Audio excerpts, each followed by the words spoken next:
موضوع الدرس في آداب المناجات مع النبي صلى الله عليه وسلم سورة المجادلة تفسير ابن كثير. الحمد لله رب العالمين والصلاة والسلام على أشرف الأنبياء وسيد المرسلين سيدنا محمد وعلى آله وأصحابه أجمعين. اللهم صل على سيدنا محمد وعلى آل سيدنا محمد كما صليت على إبراهيم وعلى آل إبراهيم في العالمين إنك حميد مجيد. أعوذ بالله من الشيطان الرجيم. بسم الله الرحمن الرحيم. يا أيها الذين آمنوا إذا ناجيتم الرسول فقدموا بين يدي نجواكم صدقة ذلك خير لكم وأطهر فإن لم تجدوا فإن الله غفور رحيم. أأشفقتم أن تقدموا بين يدي نجواكم صدقات فإذ لم تفعلوا وتاب الله عليكم فأقيموا الصلاة وآتوا الزكاة وأطيعوا الله ورسوله والله خبير بما تعملون. قال المؤلف والمفسر رحمه الله تعالى أدام النفع بعلومه وعلومكم في الدارين آمين إلى أن قال قال ابن أبي نجيه أن مجاهد قال له عن مناجات النبي صلى الله عليه وسلم حتى يتصدقوا فلم ناجه إلا علي بن أبي طالب قدم دينارا صدقة تصدق به ثم ناجى النبي صلى الله عليه وسلم فسأله عن نشر خصال ثم أنزلت الرخصة. حضرت مجاہد رحمۃ اللہ علیہ فرماتی ہیں کہ اللہ نے حکم دیا کہ میرے مدنی صلی اللہ علیہ وسلم سے مناجات نہ کرو جب تک کہ صدقہ نہ کرو، لیکن اس حکم پہ صرف حضرت علی ابن ابی طالب رضی اللہ تعالی عنہ کو موقع ملا. آپ نے 1 دینار جو ہے صدقہ کیا. ثم ناجى النبي پھر اس کے بعد حضور پاک سے جا کے سرگوشی کی. فسألوا عن نشر خصال، آپ سے 10 خصلتوں کے بارے میں سوال پوچھا. ثم انزلت الرخصت، اس کے بعد اجازت آ گئی کہ اب کوئی کر سکتا ہے کرے، نہیں کر سکتا.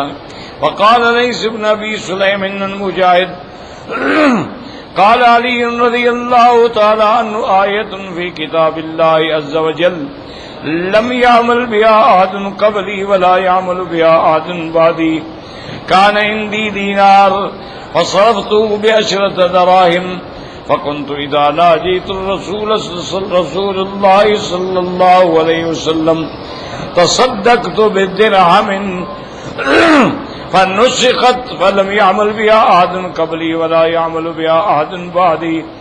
حضرت مجاہد سے روایت ہے کہ حضرت علی رضی اللہ تعالیٰ عنہ فرماتے ہیں کہ اللہ کے قرآن پاک میں ایک ایسی آیت ہے کہ جس پر مجھ سے پہلے بھی کسی نے عمل نہیں کیا اور میرے بعد بھی کوئی عمل نہیں کرے گا.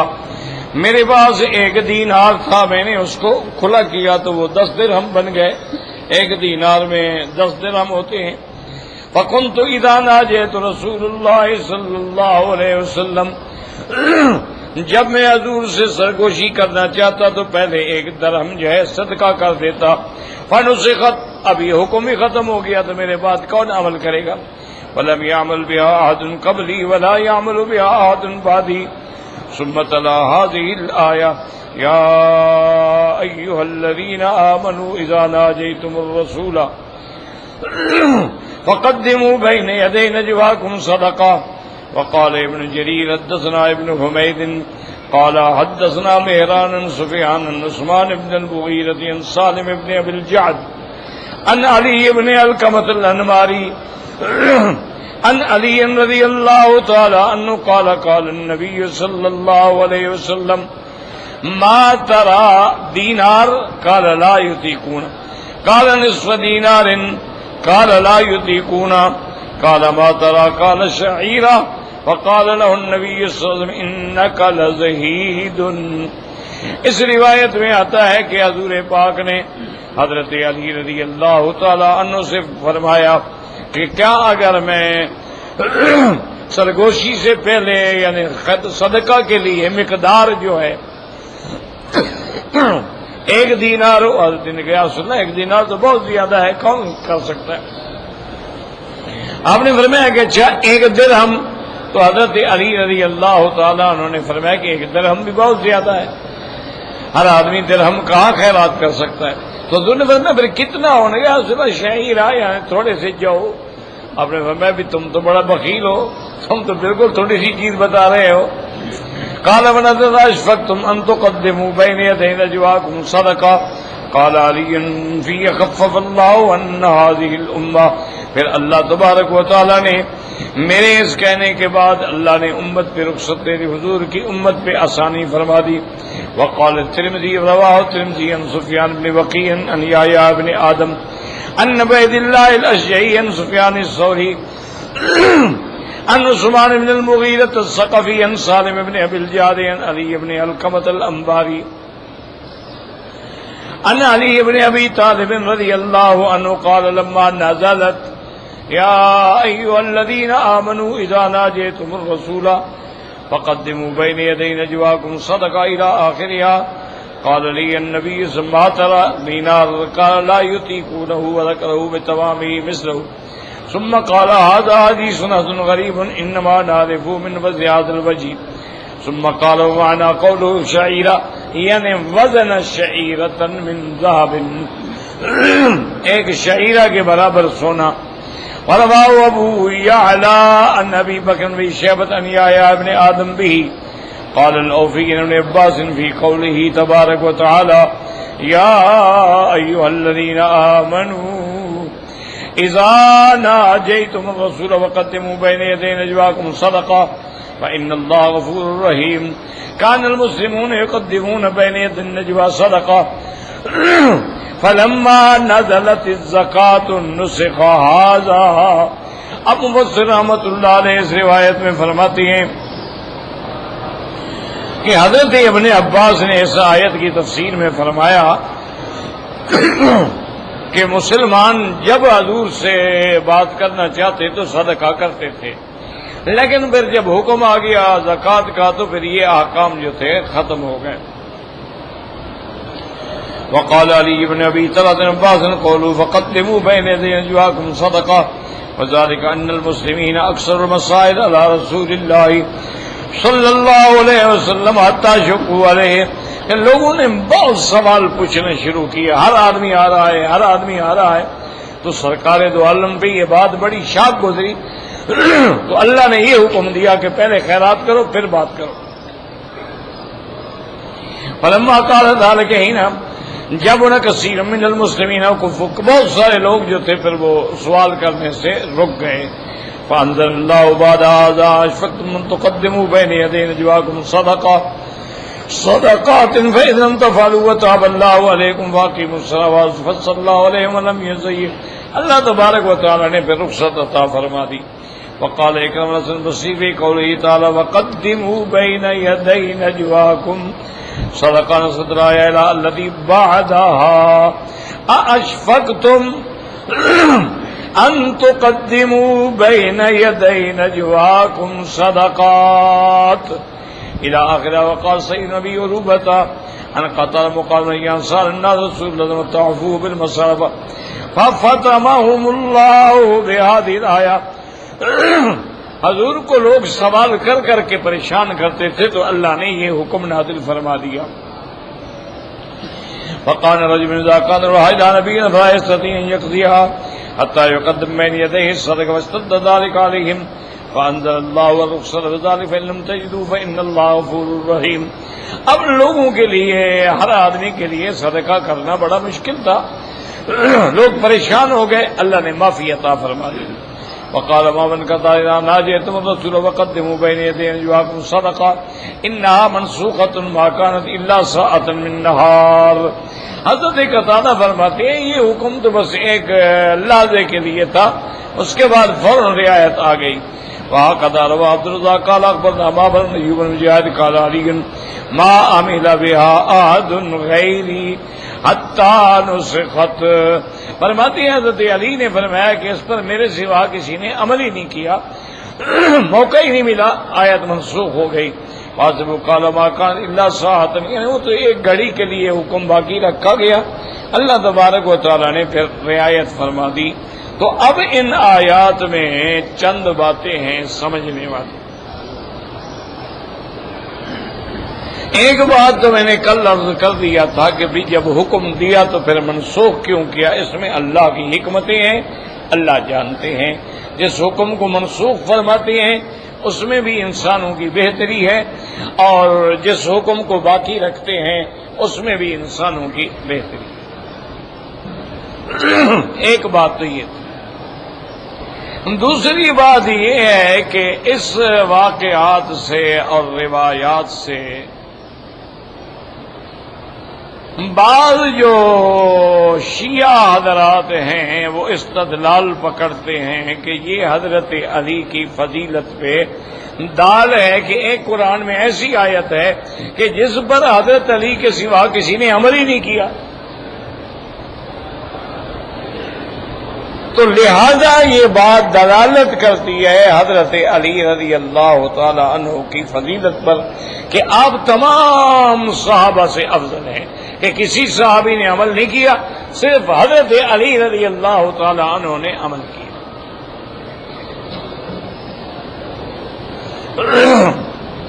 اس بات کو سمجھیں. پہلی بات تو یہ یاد رکھیں کہ جزئی فضیلت جو ہے وہ کلی فضیلت کو نقصان نہیں پہنچا سکتی. ایک آدمی میں اللہ نے ایک فضیلت رکھی ہے، دوسرے میں نہیں ہے.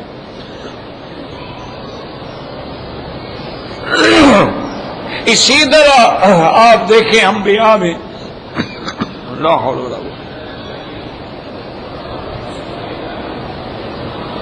انا للہ راجعون. انبیاء علیہم الصلاۃ والتسلیم میں اللہ نے حضرت ایوب میں صبر رکھا، اور اللہ نے حضرت ایوب کے صبر کی تعریف فرمائی ہے. اللہ نے یوسف علیہ السلام میں جمال رکھا، اللہ نے سیدنا موسیٰ علیہ السلام میں جلال رکھا، اللہ تبارک و تعالی نے سیدنا عیسیٰ علیہ السلام کو شرف بخشا کہ کلمۃ اللہ روح اللہ کے اللہ کے حکم سے پیدا ہوئے. تو یہ جزئی فضیلتیں ہیں، یاد رکھو. تو جزئی فضیلت جو ہے، اب جب ہم ان ساری فضائل کو جمع کریں گے تو اس کا مجموعہ کون ہے؟ حضرت محمد مصطفیٰ صلی اللہ علیہ وسلم. تو اب سب سے افضل کون ہے؟ حضور محمد مصطفیٰ، کہ اللہ نے ان میں ساری خصلتیں رکھی. اگر ایک درہم صدقہ کرنے سے حضرت علی افضل ہو جاتے ہیں تو ابو بکر نے تو سارا گھر لٹا دیا. یعنی ایک آدمی 1 روپیہ خیرات کرے، ایک آدمی سارا گھر لٹا دے، کون افضل ہے؟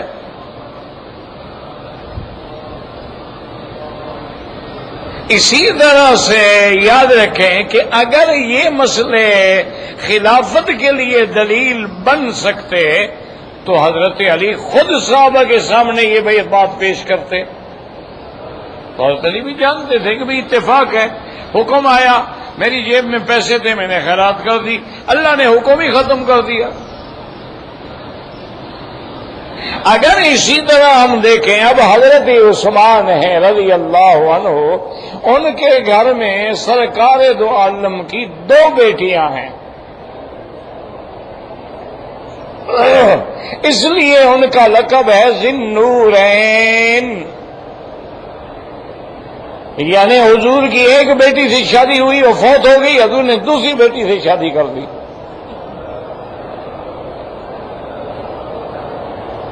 بی بی رقیہ اور بی بی ام کلثوم، یہ 2 بیٹیاں حضور کی حضرت عثمان کے گھر میں ہیں۔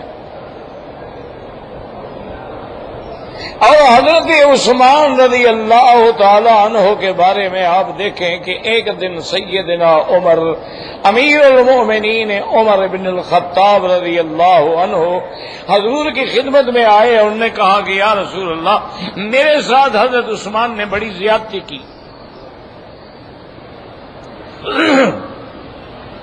حضور نے فرمایا عثمان نے؟ انہوں نے کہا یا رسول اللہ۔ تو حضور نے فرمایا عمر کیا زیادتی کی؟ اس نے کہا یا رسول اللہ، میں نے اپنی بیٹی حفصہ کا رشتہ جو ہے حضرت عثمان کو خود جا کے پیش کیا، کبھی میری بیٹی بیوہ ہو گئی ہے، تم شادی کر لو۔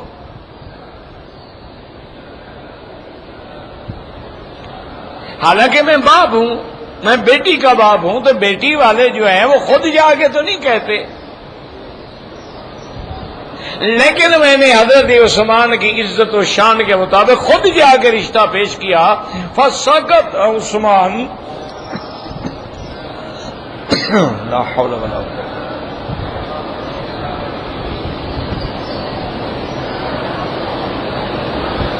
حضرت عثمان خاموش رہے اور مجھے جواب ہی نہیں دیا۔ تو نے کہا کہ یا رسول اللہ، کتنی بڑی توہین ہے میری، کہہ دیتے بھی میں رشتہ نہیں کرتا، یا میرے حالات نہیں ہیں، کوئی ہاں نہ تو کرے نا آدمی۔ حضرت عثمان خاموش بیٹھے رہے۔ حضور مسکرائے اور فرمایا عمر بیٹھ جاؤ، ٹھنڈے ہو جاؤ، غصہ نہ کرو عثمان پہ۔ تیری بیٹی سے اس بندے کا نکاح ہوگا جو عثمان سے افضل ہوگا، اور عثمان کا اس لڑکی سے نکاح ہوگا جو تیری بیٹی سے افضل ہوگی۔ حضرت عمر فرماتے ہیں مجھے کچھ بھی سمجھ نہ آیا، لیکن حضور نے فرما دیا، بس ادب یہ ہے کہ خاموش۔ چند دنوں کے بعد حضور پاک نے میری بیٹی کے لیے پیغام بھیجا، تو اب مجھے بات سمجھ آئی کہ بھی تیری بیٹی سے نکاح اس سے ہوگا جو عثمان سے افضل ہوگا۔ میری بیٹی حضور کی بیوی بن گئی، اور حضور کی بیٹی جو ہے وہ حضرت عثمان کے گھر آ گئی۔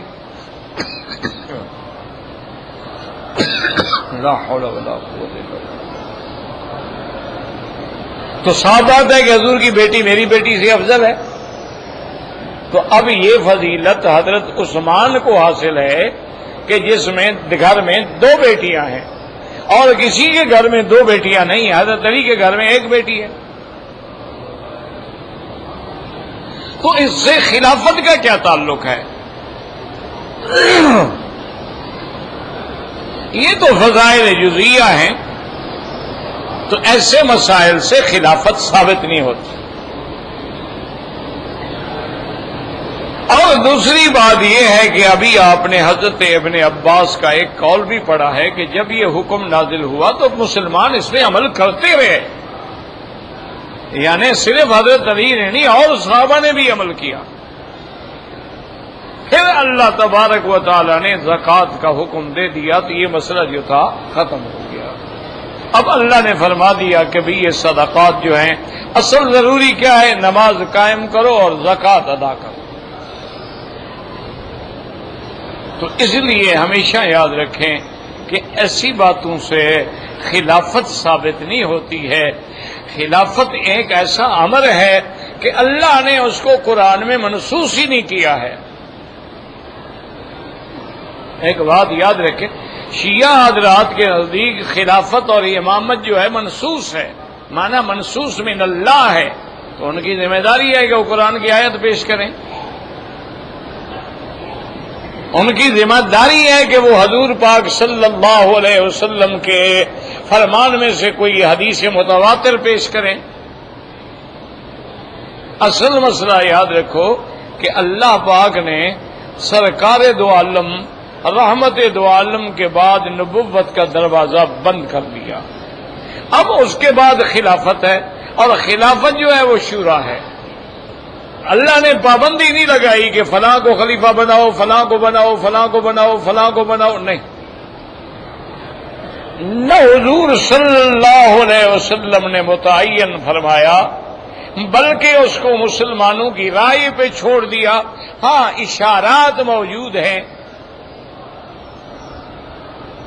کنایات موجود ہیں، لیکن تصریحاً نص نہیں ہے کہ حضور نے فرمایا ہو کہ میرے بعد ابو بکر خلیفہ ہوگا، یہ نص نہیں۔ ہاں ایک ہوتے ہیں اشارات، کہ جیسے ایک عورت نے حضور صلی اللہ علیہ وسلم سے آ کے سوال کیا کہ یا رسول اللہ اب ہمیں کوئی مشکل آتی ہے، ہم آ جاتے ہیں، آپ حل کر دیتے ہیں، لیکن موت تو برحق ہے نا، آپ پر بھی تو موت آئے گی، پھر آپ کے بعد اگر مشکل آئے تو ہم کہاں جائیں؟ آپ نے فرمایا فاتح ابی بکر، ابو بکر سے پوچھ لینا۔ اشارہ تو ہے۔ اچھا وہ عورت بھی ماشاء اللہ کو بڑی ذہین تھی، سمجھدار تھی، اس نے کہا یا رسول اللہ فإن لم یجد، اگر ابا بکر پر بھی موت آ جائے تو آپ نے فرمایا فاتح عمر، پھر عمر سے پوچھ لینا۔ انہوں نے کہا حضور یہ بھی تو ہو سکتا ہے نا کہ عمر پہ بھی موت آ جائے، پھر ہم کہاں جائیں؟ فرمایا فاتح عثمان، پھر عثمان سے پوچھ لینا۔ انہوں نے کہا یا رسول اللہ جنگ میں ایک دفعہ سارے بھی شہید ہو سکتے ہیں، عثمان بھی شہید ہو جائے تو ہم کہاں جائیں؟ فرمایا فبطن الارض خیر من ظہرها، پھر زمین کے اندر چلی جانا زمین کے اوپر رہنے سے بہتر ہے کہ مر جاؤ۔ تو حضور نے اشارے کر دیے کہ بھئی ابو بکر ہوگا، عمر ہوگا، عثمان ہوگا، پھر فتن کا دور شروع ہو جائے گا، پھر اس دنیا میں زندہ رہنے سے مر جانا بہتر ہوگا۔ اشارات تو ہیں۔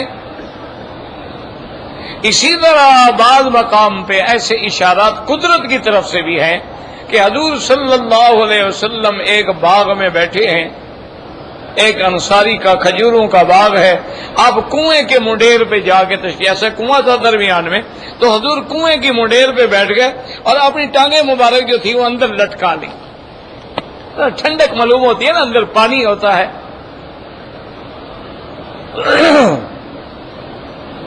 اور باغ والے صحابی کو پابند کر دیا کہ میری اجازت کے بغیر کوئی اندر نہ آئے۔ تھوڑی دیر گزری، دروازہ کھٹکا، صحابی گیا، انہوں نے کہا رسول اللہ ابو بکر علی بابک، حضرت ابو بکر کھڑے ہیں اور میں اجازت دے دو، فبشرہ بالجنہ، آنے دو، اس کو کہہ دو کہ ابو بکر حضور فرماتے ہیں تو جنتی ہے۔ حضرت ابو بکر آئے اور آ کے حضور کے دائیں طرف اسی طرح بیٹھ گئے جیسے حضور بیٹھے تھے۔ تھوڑی دیر گزری، حضرت عمر آ گئے، انہوں نے اجازت مانگی، حضور نے فرمایا فاذن لہ وبشرہ بالجنہ، اس کو بتا دو کہ تم جنتی ہو اور دروازہ بھی کھول دو۔ حضرت عمر آئے، سلام کیا حضور کے بائیں طرف، اسی طرح بیٹھ گئے جیسے حضور بیٹھے تھے۔ محدثین نے فرمایا ایسا کیوں کیا صحابہ نے کہ اگر وہ تکلف کر کے بیٹھتے تو پھر حضور کو بھی تکلف کرنا پڑتا، وہ اسی طرح بیٹھ گیا تاکہ آرام سے حضور بے تکلف بیٹھے رہیں، تاکہ آپ کو تکلیف نہ ہو۔ تھوڑی دیر گزری، دروازے پہ حضرت عثمان آئے، انہوں نے اجازت مانگی، حضور نے فرمایا کہ فاذن لہ، اس کو اجازت دے دو، بشرہ بالجنۃ علی بلوى تصیبہ، اس کو بتا دو کہ تم جنتی ہو لیکن تم پر امتحان آئے گا۔ حضرت عثمان جب آئے تو اب آپ دیکھیں خدا کی شان یہ ہے کہ اس طرف تو تین، اس درمیان میں سرکار ہے، دائیں میں ابو بکر ہے، بائیں میں عمر ہے، اب ادھر جگہ ہی نہیں بچی۔ حضرت عثمان جب آئے تو وہ پھر کنویں کے دوسری طرف وہ بھی اسی طرح ٹانگیں درمیان میں لٹکا کے بیٹھ گئے. تو محدثین نے اشارہ کر دیا کہ بھئی یہ دو تو زندگی میں سفر میں اور موت کے بعد بھی کٹے رہیں گے، عثمان سامنے دفن ہوگا.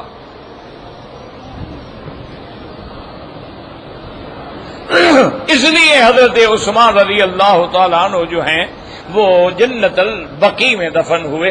لیکن حضور نے نام نہیں لیا کہ میرے بعد ابو بکر خلیفہ ہوگا، پھر عمر ہوگا، پھر عثمان ہوگا، پھر علی ہوگا رضوان اللہ علیہ، کیونکہ اہل سنت کے نزدیک خلافت منصوص ہے ہی نہیں، خلافت شورا ہے.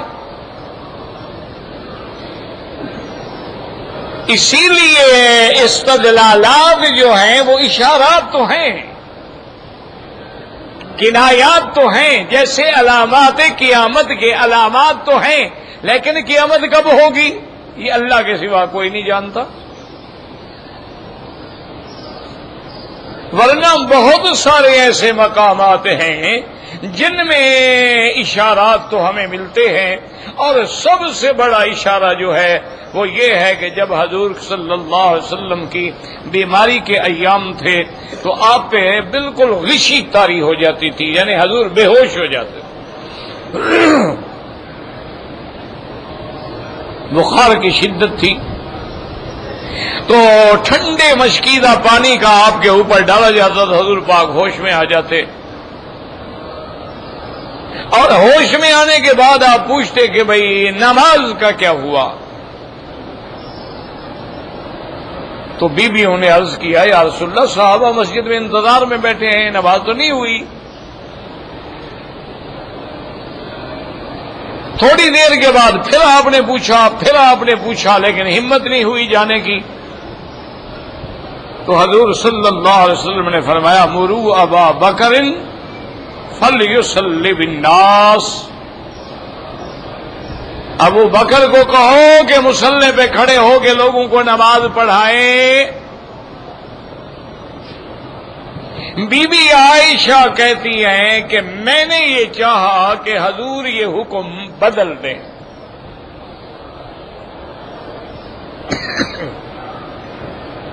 میں نے بی بی حفصہ کو بھی تیار کر لیا اپنے ساتھ، اور میں بھی مل گئی. میں نے کہا یا رسول اللہ ابو بکر رقیق القلب آدمی ہے، نرم دل آدمی ہے، جب آپ کو مصلی پہ نہیں دیکھے گا وہ برداشت ہی نہیں کر سکے گا نماز پڑھانا، وہ تو رونا شروع کر دے گا، تو نماز کون پڑھائے گا؟ آپ اس کے بجائے کسی اور کو حکم دیں. حضور نے فرمایا مروا ابا بکر فلیصلی بالناس، ابو بکر کو حکم دو. اب بی بی حفصہ نے بھی وہی کہا جو بی بی عائشہ نے بتلایا تھا. انہوں نے کہا رسول اللہ ابو بکر رقیق القلب ہے، نرم دل ہے، برداشت نہیں کر سکے گا فراق نبی صلی اللہ علیہ وسلم. تو حضور غصے میں آ گئے، فرمایا انتن صواحبات یوسف، جیسے یوسف علیہ السلام کو عورتوں نے اپنے راستے سے ہٹانے کی کوشش کی تھی تم بھی ہوئی ہو. مروا ابا بکر فلیصلی بالناس. اب یاد رکھو کہ بی بی عائشہ نے کیوں منع کیا. یہ کوئی معمولی اعزاز تھا حضور کے مصلی پہ کھڑے ہونے کا؟ بی بی عائشہ کو تو خوش ہونا چاہیے تھا کہ آج میرا ابا جو ہے سرکار دو جہاں کے مصلی پہ آپ کی زندگی میں کھڑا ہو گیا. اصل وجہ یاد رکھو بی بی عائشہ بڑی ذہین تھی، بڑی عالمہ تھی، بڑی ذکیہ تھی. اس نے سمجھا کہ حضور صلی اللہ علیہ وسلم کی وفات کا وقت ہے اور آپ پہ موت آنے والی ہے. اس وقت ابو بکر اگر مصلی پہ کھڑے ہوئے تو کہیں ہمارے خاندان کے لیے تانا نہ بن جائے کہ حضور پہ موت آ رہی تھی اور یہ مصلی پہ کھڑے ہو رہے تھے.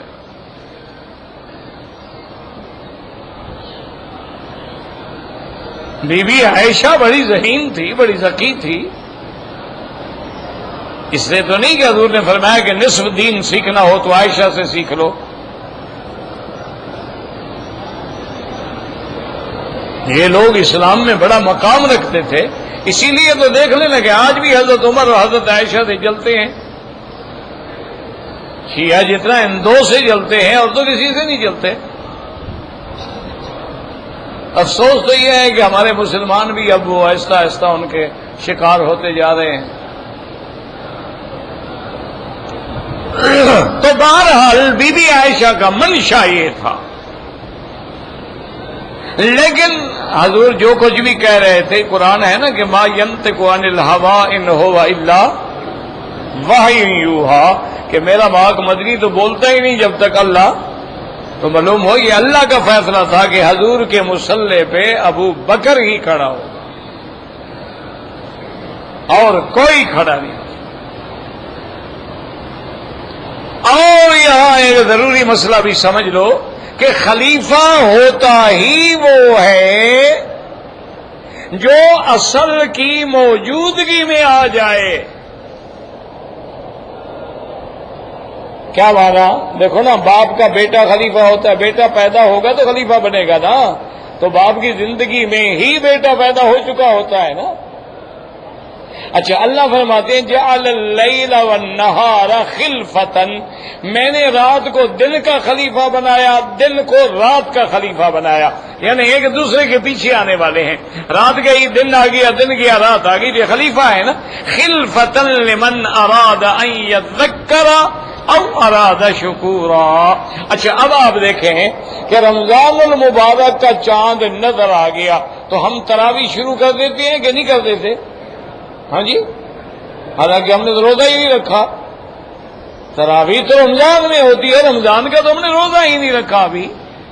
اچھا، یکم بھی نہیں ہوئی، صرف چاند نظر آ گیا تو کیا مانا ہے کہ رمضان کے اثرات جو ہیں وہ رات ابھی ہے، ابھی دن نہیں ہوا لیکن رات میں اثر آ گیا. رات کے ہوتے ہوئے خلیفہ آ گیا. تو اصل خلیفہ ہی وہی ہوتا ہے جو میرے مدنی کے ہوتے ہوئے مصلی پہ کھڑا ہو گیا. اسی لیے جب حضرت عمر کو صحابہ نے لکھا خلیفۃ رسول اللہ ہے، آپ نے فرمایا بالکل نہ لکھو یہ بات. ہم نے کہا کیوں؟ انہوں نے کہا نا خلیفہ تو خلیفۃ رسول اللہ ہے، میں ابو بکر کا خلیفہ ہوں، محمد مصطفیٰ کا خلیفہ تو صرف ابو بکر ہے. آپ نے فرمایا آئندہ یہ نہ لکھا کرو، ورنہ میرے بعد جو آئے گا پھر کیا لکھو گے؟ خلیفۃ رسول اللہ ہے، بس امیر المومنین کہہ دیا کرو. خلیفے کا لفظ سجدہ ہی صرف ابو بکر پہ ہے. خلیفتہ بلا فصل رضی اللہ تعالی عنہ وارضاہ. تو اس لیے لیکن اب چونکہ حضرت عمر بھی خلیفہ ہے، لیکن چونکہ ہے ابو بکر کا خلیفہ، لیکن ابو بکر کس کا خلیفہ ہے؟ حضور کا خلیفہ.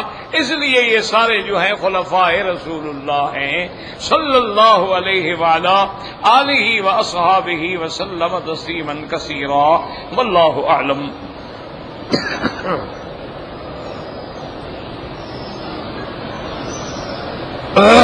دعا کر دیا کریں صحت کے لیے، اور میں آپ سے کچھ نہیں مانگتا، دعا تو میرا حق بنتا ہے کم از کم. کچھ سمجھ نہیں آتا کیا ہے، ابھی یہ بالکل ایسے گلا خشک ہو کے جیسے بند ہو رہا. اللہ عالم. اب تو بیچارے ڈاکٹر بھی تھک گئے، وہ کہتے ہیں دیکھا ہے کچھ بھی نہیں، کیا کریں.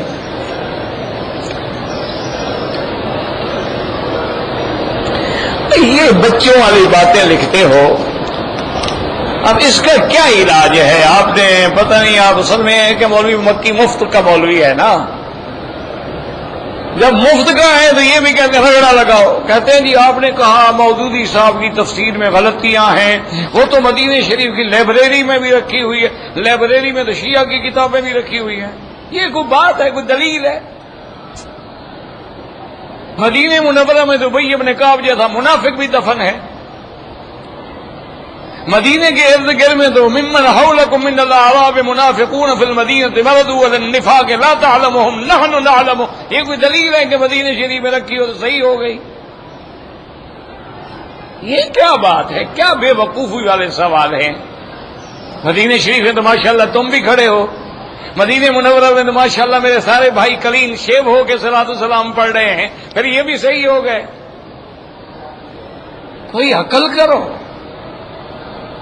مدینہ شریف میں سگریٹیں بک رہی ہیں، سگریٹیں پی رہے ہیں، حقے ماشاءاللہ اربوں کے حقے دیکھو تو ہماری مسجد کے مینار جتنی اونچے ہیں، اور کہتے بھی اس کو شیشہ ہیں۔ تو پھر وہ اس کا مطلب ہے چونکہ مدینہ شریف میں حقہ ہے، حقہ حلال ہو گیا۔ یہ کیا عقل ہے؟ خدا کا خوف کرو۔ اگر آپ نے ان کی غلطیاں دیکھنی ہیں تو کوئی اور تفسیر لے لو اردو کی، جیسے معارف القرآن ہے، ایک صفحہ اس کا پڑھو، ایک صفحہ اس کا پڑھو، ایک صفحہ اس کا پڑھو، ایک صفحہ اس کا پڑھو، ایک پارے پر جانے تک تمہیں پتہ لگ جائے گا کہ کیا کیا غلطیاں کی ہیں۔ لیکن دعا کرو، فوت ہو گئے، اللہ ان کی مغفرت کرے، انسان تھے، ان سے بھی غلطیاں ہوئی ہیں، ہر آدمی سے غلطیاں ہوتی ہیں، پھر جتنا آدمی کا علم بڑا ہوتا ہے اتنا غلطیاں بھی تو بڑی ہوتی ہیں نا۔ اب وہ فوت ہو چکے ہیں تو جو لوگ فوت ہو جائیں، لا تذکروا موتاکم الا بخیر، ہاں علمی بات اس لیے بتائی جاتی ہے کہ کوئی بندہ دھوکے میں نہ آ جائے۔ وہ تو اتنی بڑی غلطی ہوئی ہے کہ بل رفعہ اللہ الیہ، حضرت عیسیٰ علیہ السلام کی رفع پر انہوں نے وہی ترجمہ کیا ہے جو مرزائی کرتے ہیں۔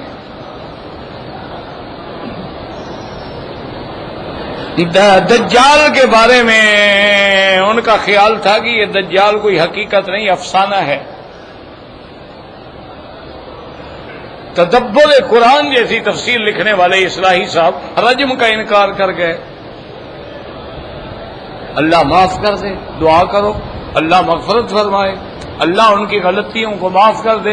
انسان تھے، ٹھوکر لگ گئی، آدمی کو ٹھوکر لگ جاتی ہے، اور مشکل یہ تھی کہ جو لوگ پراپر چینل سے علم حاصل نہ کریں ان کو ٹھوکر ضرور لگتی ہے۔ اسی لیے علماء نے لکھا ہے کہ جب تک آدمی کو 14 علوم پر دسترس نہ ہو اس کو تفسیر قرآن کرنے کا کوئی حق نہیں۔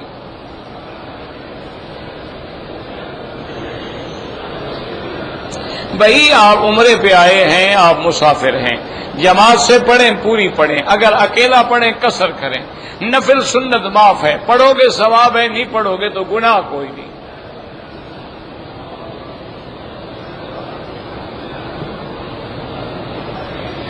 ہم مدینہ منورہ سے آ رہے تھے، راستے میں انہوں نے مغرب اور عشاء کی نماز اکٹھی پڑھائی، کوئی حرج نہیں، پڑھ لیا تو کیا ہو گیا۔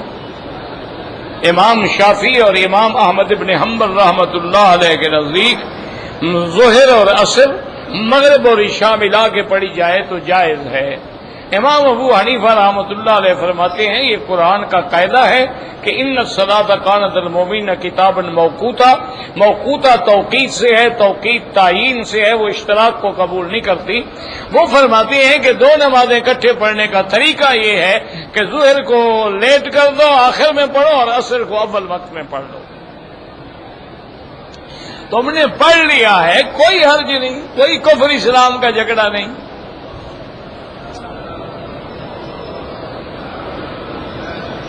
اگر ایک چکر کے بعد طواف شروع کیا، ایک چکر نہیں ہوا، نماز کھڑی ہو گئی، تو بعض علماء فرماتے ہیں جہاں چھوڑا وہاں سے شروع کرو، افضل یہ ہے کہ پھر ابتدا سے کرو۔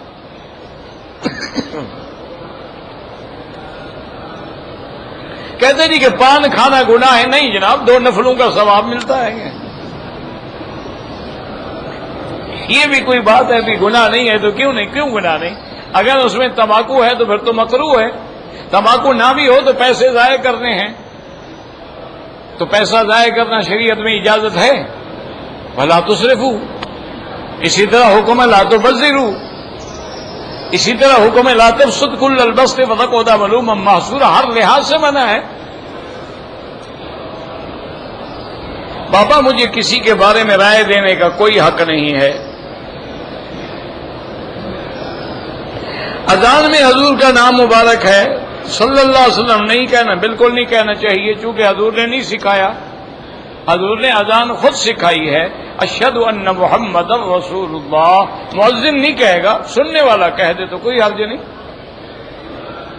چونکہ مؤذن تو ایک لفظ ادھر ادھر نہیں کر سکتا جیسے حضور نے سکھایا ہے۔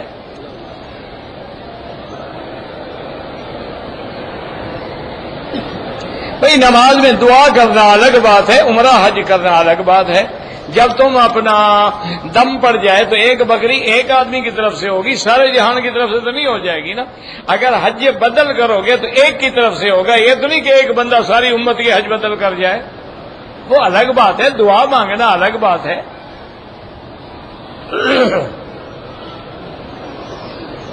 میرا بیٹا بے روزگار ہے، استغفر اللہ زیادہ پڑھو، استغفار زیادہ کرو، استغفر اللہ الذی لا الہ الا هو الحی القیوم واتوب الیہ۔ جن کا رزق تنگ ہے، روزی میں برکت نہیں ہے، استغفار کرو، دیکھو اللہ کی رحمت سے کیسے دروازے کھلتے ہیں۔ کم از کم 2000 دفعہ روز پڑھو، ایک مہینے کے بعد مجھے بتانا کہ کیسے دروازے کھل گئے۔ پتہ بھی نہیں ہوگا کہاں سے رزق آئے گا، یرزقہ من حیث لا یحتسب۔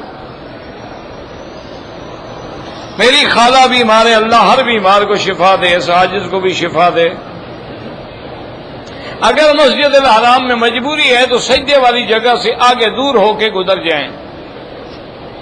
ہر طواف کے بعد 2 رکعت واجب ہے۔ اگر ہم محلے کی مسجد میں پڑھیں وہاں بھی 1 لاکھ کا ثواب ہے۔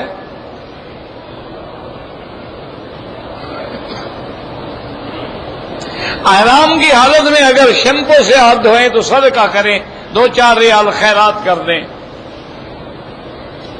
آپ یہاں کتنے عرصے سے ہیں، بس آپ دیکھ رہے ہیں، تو کیا ضرورت ہے عرصہ بتانے کی؟ یہ کوئی سوال ہے، کوئی مسئلہ ہے؟ میں تو پیدا ہی یہی ہوا ہوں حضرت۔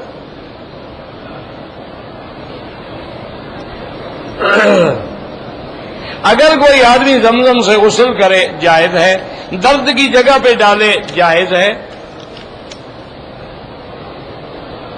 میری بیوی جو ہے وہ نماز نہیں پڑھتی ہے، روٹی پکاتی ہے، باقی بھی تمہارا ذاتی کام بھی انجام دیتی ہے، صرف نماز نہیں پڑھتی۔ مارو 2-4 دفعہ، دیکھو کیسے سیدھی ہوتی ہے، نماز نہیں پڑھتی۔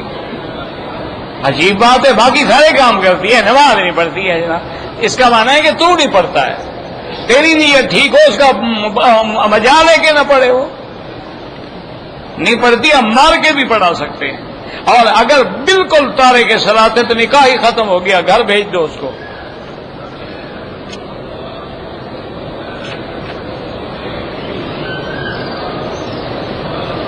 نماز پڑھنے کے لیے کپڑے ڈالتے ہیں، نہیں ڈالنے چاہیے۔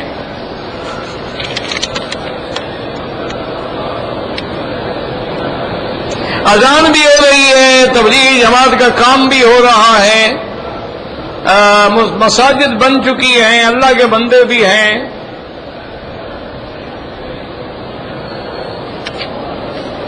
بہرحال اللہ سب کو ہدایت دے، پتہ نہیں آپ نے کیا لکھا ہے، اچھا لکھا ہے۔ بہرحال مسجد عائشہ سے عمرہ کرنا جائز ہے، بالکل جائز ہے۔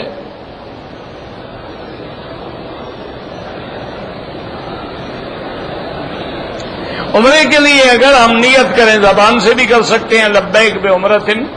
حضور پاک نے جب احرام باندھا فرمایا لبیک بحجۃ وعمرۃ، زبان سے فرمایا۔ جو مرحوم ہیں ان کے لیے عمرہ کر سکتے ہیں، مرد کا عورت عمرہ کر سکتی ہے، لیکن محرم ہو، باپ ہو، بیٹا ہو، بھائی ہو، لوگوں کی تو نہ کرتی پھرے نا۔ داڑھی کو کالا کرنا جائز ہے، بالکل ناجائز ہے، کالے کے علاوہ کوئی رنگ کریں۔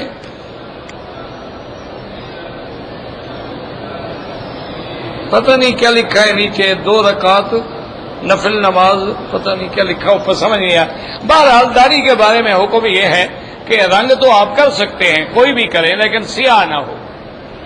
بعض علماء نے سیاہ کی اجازت دی ہے ان کو جو مجاہد ہیں، اللہ کے راستے میں جہاد کرنے والے کے دشمن سمجھے کہ ابھی جوان ہیں، لیکن افضل یہی ہے کہ کالا نہ کرو اور کوئی اور کلر کر لو۔ براؤن کا براؤن ہے، ڈارک براؤن ہے، میڈیم براؤن ہے، لائٹ براؤن ہے، اور اسی طرح اور گولڈن کلر ہے، کئی خوبصورت کلر ہیں داڑھی کے، کوئی کر لے، کوئی مسئلہ نہیں۔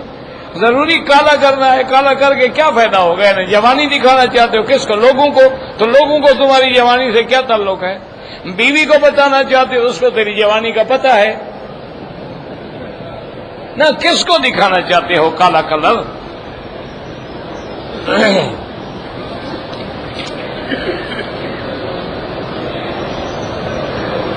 کسی خاتون کو مکے پہنچتے ہوئے حیض آ گیا، احرام کھول دیا، اور عورت کا کیا کوئی چادریں باندھی ہوئی تھیں اس نے؟ کون سا احرام کھول دیا؟ عورت کا احرام ہوتا ہی نہیں، کھول کیا دیا؟ پتہ نہیں کیا مسئلہ لوگوں نے بنا رکھا، احرام کھول دیا اور رومال باندھ لیتے ہیں، سمجھتے احرام ہے۔ کیا بے وقوف بدعت ہے رومال باندھنا؟ جو کپڑے ہیں بس اس میں نیت کرے گی عورت، احرام کیا ہے؟ اس کا کوئی احرام نہیں۔ اگر 4-5 دن کے بعد حیض ختم ہو گیا پھر مسجد عائشہ سے جا کے عمرے کی نیت کی، کیوں؟ جب نیت کر کے آئی تھی پھر مسجد عائشہ جانے کی کیا ضرورت تھی؟ غلطی پہلے کرتے ہیں، مسئلہ بعد میں پوچھتے ہیں اب اس کا کیا کیا جائے؟ اس کا معنی پہلا عمرہ اس نے ختم کر دیا، دوبارہ جا کے نیت کی، اب دم بھی دو اور میقات کے عمرے سے بھی وہ محروم ہو گئی۔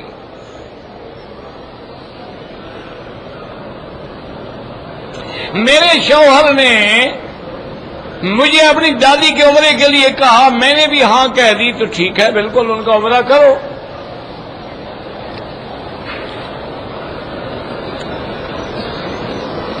ہر جمعرات کو خیرات کریں، ہر 12-8 دن پورے خیرات کریں، صرف جمعرات معین کرنا ناجائز ہے۔ والدین کے لیے عمرہ بالکل کریں۔ جمعہ کے دن حنفی حضرات کے لیے 4 سنتیں پہلے، 2 فرض اور 4 سنتیں بعد میں۔ کل خانی کے چاول کھلانا بھی حرام ہے اور کھانا بھی حرام ہے۔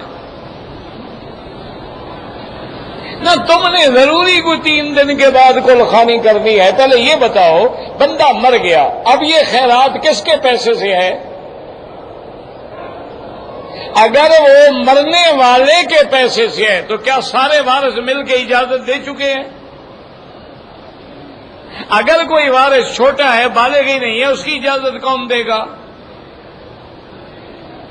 اور اگر یہ چاول تم نے اپنے پیسوں سے کرنے ہیں تو 8 دن کے بعد کر دو، 2 دن کے بعد کر دو، سارا سال کرتے رہو، سارا مہینہ کرتے رہو۔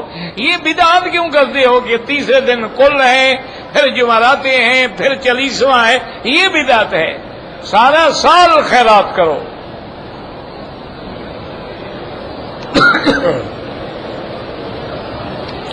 جمعہ کے بعد جو 4 سنتیں حنفی حضرات کے نزدیک مؤکدہ ہیں، تمام میقات کے اندر جو ہے، میقات نہیں حرم کے اندر جو ہے، ان کا 1 لاکھ کا ثواب ہے۔ اگر عورت حیض آ گیا تو لازمی بات ہے حرم کے باہر بیٹھے گی۔ حرم ہے، تمہارے ملک میں حیض آئے تو عورت مسجد میں جا سکتی ہے، تمہارے ملک میں نہیں جا سکتی، اللہ کے گھر میں داخل ہو سکتی ہے؟ عجیب بات ہے۔ بیٹھی رہیں، جب پاک ہو جائے سادہ پانی سے غسل کریں اور عمرہ پورا کریں۔ اگر ہم مسجد کے اندر کا فرض پڑھ لیں اور سنت نفل گھر جا کے پڑھیں، بالکل ٹھیک ہے، کوئی منع نہیں، بلکہ افضل ہے۔ یہاں پر عصر کی نماز مصر اول میں پڑھتے ہیں، احناف کے نزدیک مصر اثنین کے بعد وقت شروع ہوتا ہے، لیکن حضرت گنگوہی کا فتویٰ یہ ہے کہ اگر آپ حرم میں ہیں تو حرم کی نماز نہ چھوڑیں، انہی کے مسلک پر نماز جماعت کے ساتھ پڑھیں۔ رمل جو ہے وہ 3 چکروں میں، اجتباء پورے 7 چکروں میں، صفا مروہ میں نہیں ہوگا اجتباء۔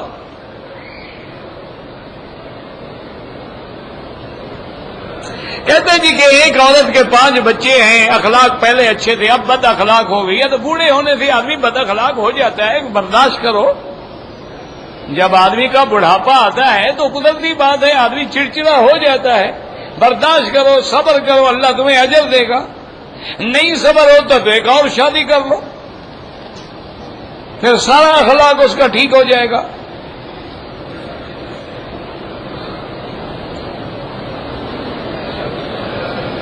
اگر آدمی جتنے رہتا ہے اور 6 ذی الحجہ کو جدے سے مکے میں آ گیا، احرام جدے سے باندھے گا حج کا یا پھر مسجد عائشہ جا کے، یعنی حد حرم سے باہر سے احرام باندھے گا، چونکہ وہ حد حرم کے باہر رہنے والا ہے۔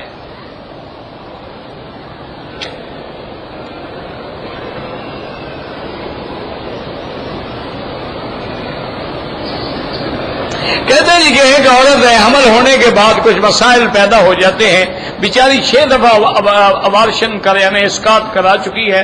بہرحال اگر ڈاکٹر کہتے ہیں کہ اس کو حمل نہیں ہونا چاہیے تو روک دیں۔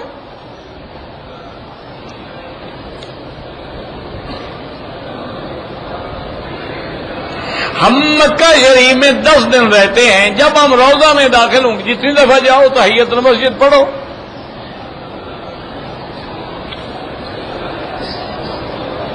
نفل طواف کے بعد 2 رکعت افضل ہے کہ مقام ابراہیم کے پیچھے پڑھیں، وہاں جگہ نہ ملے تو حتیم میں پڑھیں، وہاں نہ ملے تو پورے مطاف کے میدان میں جہاں موقع ملے پڑھ لیں۔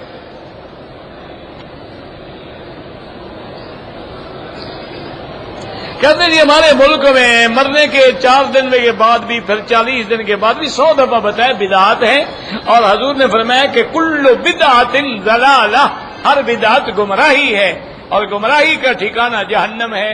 اب چاول بھی کھلاؤ جہنم بھی خریدو، کیا فائدہ ہوا بھائی؟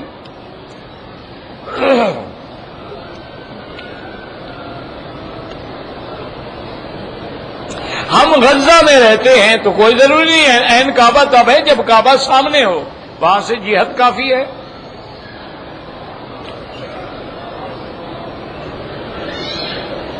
حجر اسود پہ جب آئیں تو بسم اللہ اللہ اکبر چہرہ کر لیں، نہ بھی کریں تو چلتے ہوئے بھی کہہ سکتے ہیں اللہ اکبر۔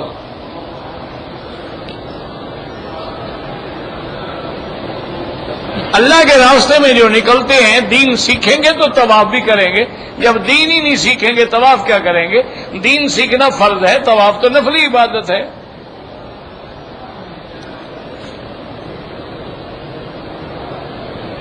کہتے ہیں کہ وفات پانے کے بعد مسلمانوں کی یا غیر مسلمانوں کی روحیں جو ہیں پھر دنیا میں آتی ہیں۔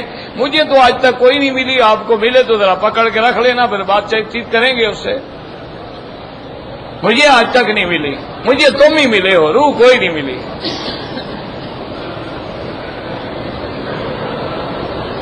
اگر کسی انسان کے جسم میں جن ہے سورۃ البقرہ پڑھو، نکل جائے گا انشاءاللہ۔ طواف کی نماز واجب ہے، اگر چھینکا ہے تو کہیں الحمدللہ، سننے والا کہے یرحمک اللہ، پھر تم جواب دو یہدیکم اللہ۔ اگر قرآن کے پرانے اوراق ہیں ان کو کسی چیز میں بند کر کے دفن کر دو، سمندر میں ڈال دو، دیوار کے نیچے دفن کر دو۔ حرم میں بھی شیطان آتے ہیں، بالکل آتے ہیں، یہاں تو بڑا شیطان آتا ہے، چھوٹے تمہارے پاس ہوتے ہیں۔ ابو جہل کہاں رہتا تھا؟ وہ بھی تو یہاں رہے، یہاں تو بڑا بڑا کافر آئے گا نا، چونکہ اسلام بڑا ہے تو دشمن بھی بڑا حملہ کرے گا نا۔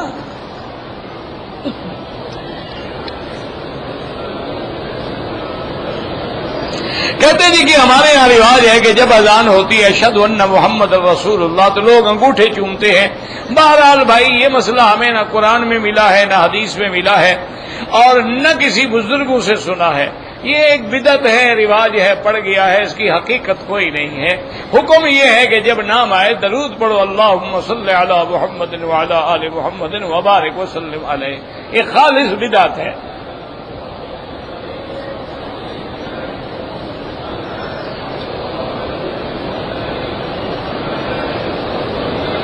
کہتے جی کہ میں نے ایک لڑکی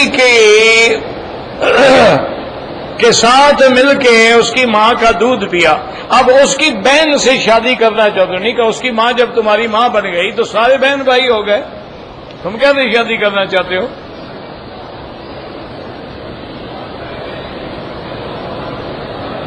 کہتے جی کہ 4 بھائی ہیں ہم، باپ فوت ہو گیا، باپ کے مرنے کے 3 مہینے کے بعد بچہ ایک ہمارا اور بھائی پیدا ہوا، تو وہ بھی وارث بنے گا؟ وہ کیوں وارث نہیں بنے گا؟ اس لیے کہ چھوٹا ہے، کمزور ہے، وہ بھی تمہارے باپ کا بیٹا ہے، شرم کرو، عجیب آدمی ہے۔ تکڑا ہوتا تو میں بتاتا نا، چھوٹا ہے نا بیچارہ بھی.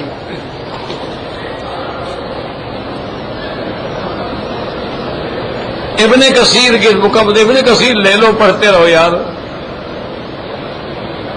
حج کی نماز جب کھڑی ہو جائے، فرض نماز کھڑی ہے تو فرض میں مل جائیں. اگر آپ نے سنت پڑھنی ہے تو باہر پڑھیں، صفوں کے اندر کھڑے ہو کر یا برابر کھڑے ہو کے نفل پڑھنا منع ہے.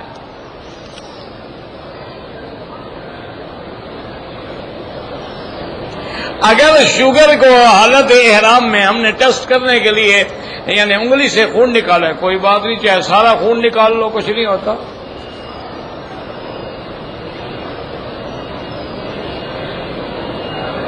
کہتے ہیں جی کہ میاں بیوی کا جھگڑا ہو جائے اور میاں غصے میں آ کے بیوی کو کہہ دے کہ آج کے بعد تم مجھ پہ حرام ہو، طلاق ہو گئی.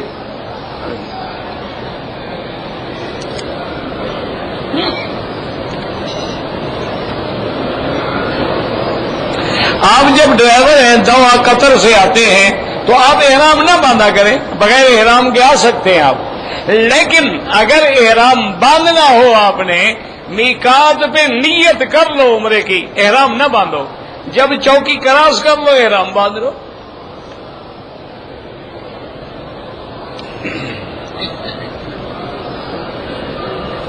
اگر میاں بیوی ہنسیں کھیلیں اور مزی نکلے، وضو کریں، استنجا کریں. غسل منی پہ ہوتا ہے. ایک آدمی نے ماشاءاللہ عمرے کا احرام باندھا جیلانہ سے، صفا مروا بھی نہیں دوڑا، سر بھی نہیں مڈایا. ماشاءاللہ سر بھی مڈاؤ اور ایک بکری بھی ادا کرو. مذاق ہے، جب چاہ باندھ لیا، جب چاہ کھول دیا.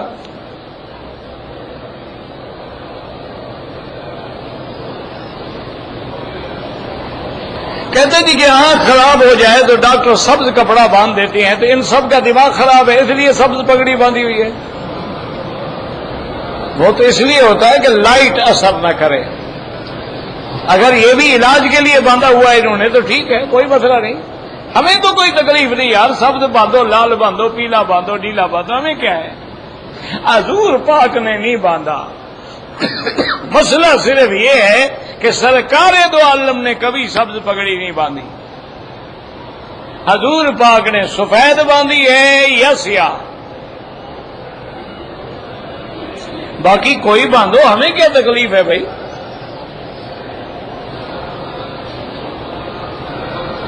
چار رکعت اگر سنت ہے تو سب میں فاتحہ بھی پڑھو گے، سورت بھی پڑھو گے.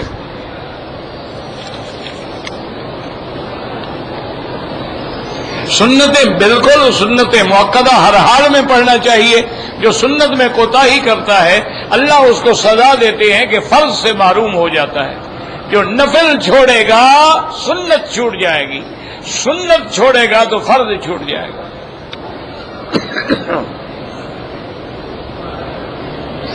میری عمر 45 سال ہے، میں نامحرم اس کی بیوی کے ساتھ جا کے مسجد ایسا احرام باندھ سکتی ہوں؟ بالکل نہیں باندھ سکتی ہو.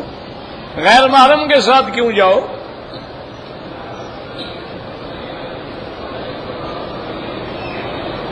میرا بیٹا ہے، آپ کو سلام کیا، بڑی مہربانی. اس نے کالج چھوڑ کے اب عالم بننا شروع کیا. اللہ عالم بنائے، سب کو عالم بنائے، سب کی اولادوں پہ رحم فرمائے. اگر احرام باندھ لیا ہم نے، عمرہ کر لیا ہے، دوبارہ عمرہ کرنا چاہتے ہیں تو انہی چادروں کو بغیر دھوئے ہوئے استعمال کر سکتے ہیں. کیوں؟ پہلے تم نے کوئی برا کام کیا ہے، وہ پلید ہو گئی ہیں نا. عمرہ کرنے سے چادریں پلید ہو جاتی ہیں. عجیب عقل ہے. کیوں نہیں کر سکتے ہو جناب؟ 100 عمرہ کرو. خانہ کعبہ کی تصویر بنا سکتے ہیں، جائز ہے. اللہ